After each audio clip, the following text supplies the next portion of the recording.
For nearly a decade, Gianni Infantino has run world football rather like the ruler of a small country, with big ambitions to grow and embarrassing levels of praise lavished on the US president.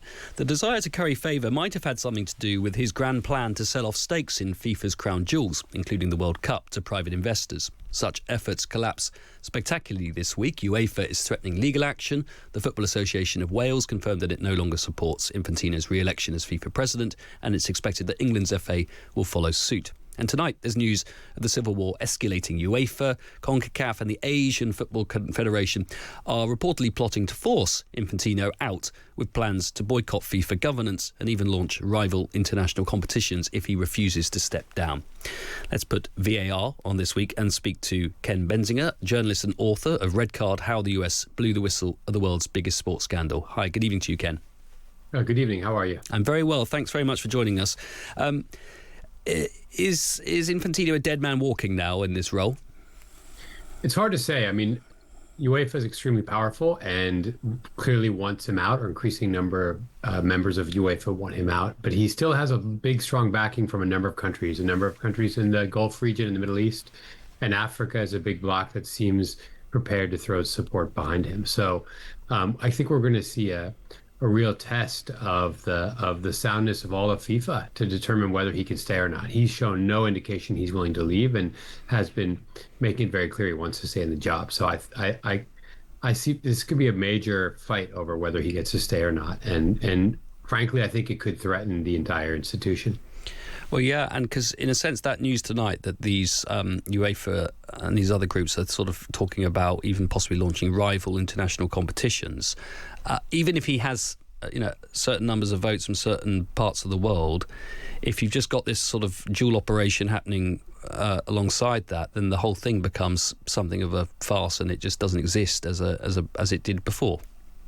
That's right. I mean, let's be honest, who wants to see a World Cup without England and Germany and France and Spain in it? It's not really a viable commercial property. So if those countries say, we're not going to participate in the World Cup, we're not going to participate in the Women's World Cup, we're not going to participate in the Club World Cup with the club teams, well, then what is the commercial value of FIFA at that point, and who else is going to leave? So I think if they really, that is kind of the nuclear bomb in this whole thing, which is if those massive football nations say they're done with it and they're not going to participate, then I really think, and they follow through with it, then I really think that FIFA has no future as it stands, and some new organization will have to be born to manage world football, and that will be a massive change.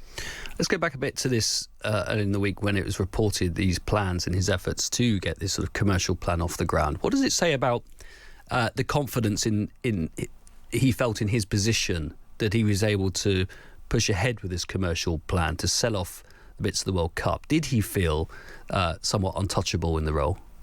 Well, I mean, obviously I don't know what he's thinking, but based on his behavior, he seemed extremely confident and self-confident about what he could do, right? This is a guy who just pulled off the probably most commercially successful World Cup of all time. I think fans of the sport can debate whether it was the best or not, but it certainly had the most matches and certainly had the most attendance and certainly produced the most amount of money.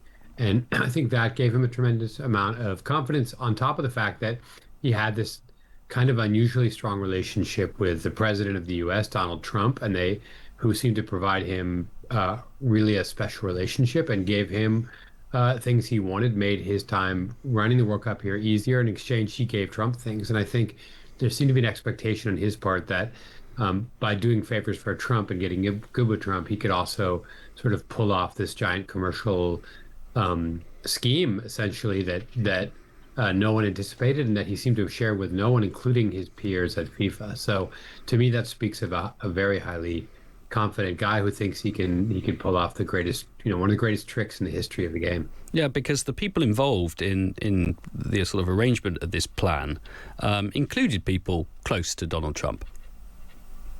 That's right. I mean, the way it was finally set upon to run was that Josh Kushner, who is the brother of Jared Kushner, who is Donald Trump's son-in-law, was going to lead the investors who were going to purchase 20% of this commercial entity that would run the World Cup and all the other commercial aspects of the big tournaments in FIFA. So I mean, that's extremely close to Trump. And there's been reports, including by the Times' own Martin Ziegler, that there had been a plan to have Jared Kushner, the actual son-in-law, running this, but they moved it over to Josh so it wouldn't look quite as funny. Well, frankly, I don't think that makes a huge difference. Being it Jared Kushner or Josh Kushner, the fact that someone so close to Trump is leading the investment group makes it very clear that this relationship that Infantino has built with Trump over the last several years was set to pay off in a huge way for him. And there's been reports also that Infantino, who makes $6 million every year, was planning to pay himself 30 million at least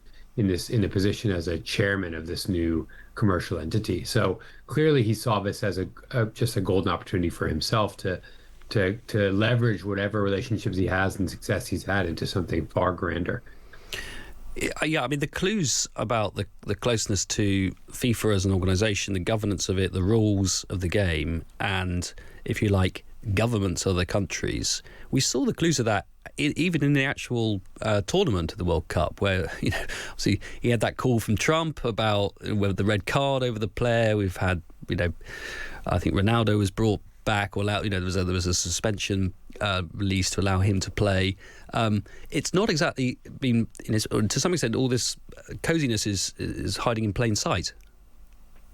Yeah, I mean, I think what Infantino made very clear is that the commercial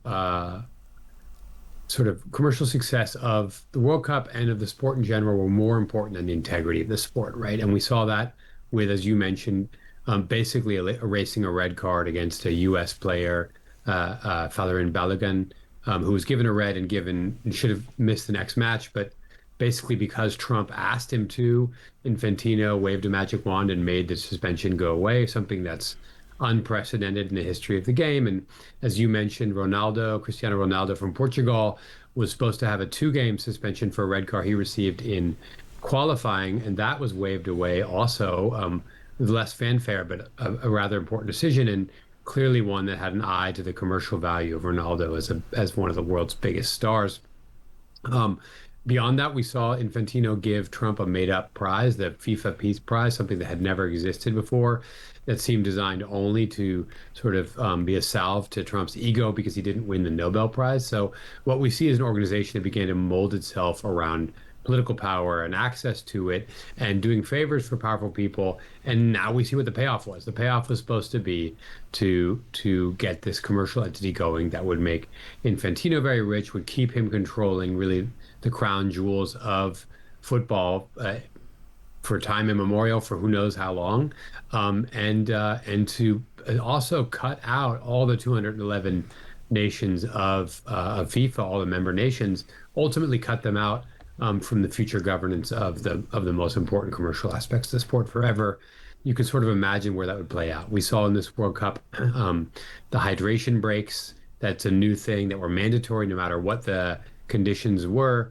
That sounds like a lot like a way to add more commercial time for television broadcasters. We saw the halftime show at the World Cup final was 30 minutes rather than the FIFA mandated. Yeah, unfortunately. 15. All of that just seems to be saying, how can we squeeze more money from this sport? And of course, another element is talk, including some memos. We've now seen that FIFA was well down the road to increasing the number of teams in the next World Cup to 64, which is one that people who love the game would say is pushing it beyond really viable competition, that you're going to have to let in teams that shouldn't be in the World Cup, that aren't up to the level.